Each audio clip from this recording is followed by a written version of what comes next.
I have a lot of labels. Top 50 women in tech, Forbes, 23 one of the most powerful women engineers. I'm also known as the oldest Black roboticist, which I'm not quite sure I like that label. I don't think I'm that old. So I have a lot of labels.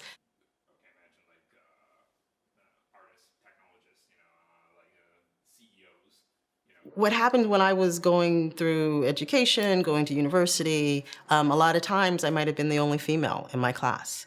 When I was at NASA working on future Mars rover missions, there was very few females in the entire division that were engineers. That can get kind of lonely. Now, when I look around and I look at the number of young people that are coming through and number of individuals going to university, majoring in engineering, majoring in computer science, it's a lot more than when I was going through.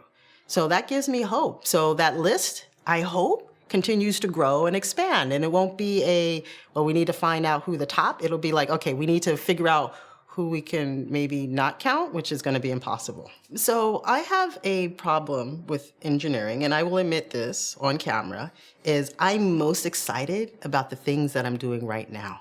So when I was at NASA thinking about how do you do future Mars rover missions, how do you navigate long-range traversals, which was the focus of the research, that was it. That was exciting and amazing, and I could open my eyes and think novel things. Then when I came to Georgia Tech and I was designing rovers to grab data from climate and glaciers and Antarctica, designing rovers to really figure out how do you navigate on snow and ice and what do those algorithms look like? And we would go to glaciers and grab science. And I was really excited about that. And then I converted to healthcare robotics, working with children with special needs, doing motor development. I was excited about that. We would go into clinics and work with clinicians and doctors and pediatricians and special education teachers. Really excited about that. And now I'm working on healthcare robotics and educational aspects, and I'm working on artificial intelligence and bias and trust and making sure that we have ethical AI. And I'm really excited about that. And so what am I most excited about? Whatever I'm doing today. One of the beautiful things about robotics and AI is that science fiction kind of instills ideas in scientists that then create out of science fiction, and then scientists are inspired by science fantasy, and writers and film artists are then inspired by science. It's like this cycle. And so when I think about the Bionic Woman, why that was created, there were things going on in robotics that weren't quite bionic woman-wise, but robotics and prosthetics, those things were happening in different labs, right? So writers were inspired by what the possibilities could be.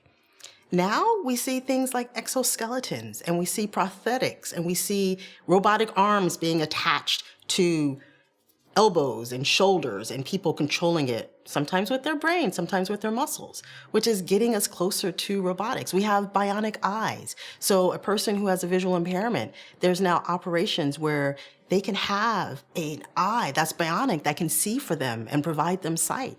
So we're at the point where all those components that created the Bionic Woman are coming to reality. So yes, I think we are, and we will see this whole aspect of the Bionic Woman in my lifetime. So if you think about Data was an artificial, intelligent creature, right? That was in a human form factor.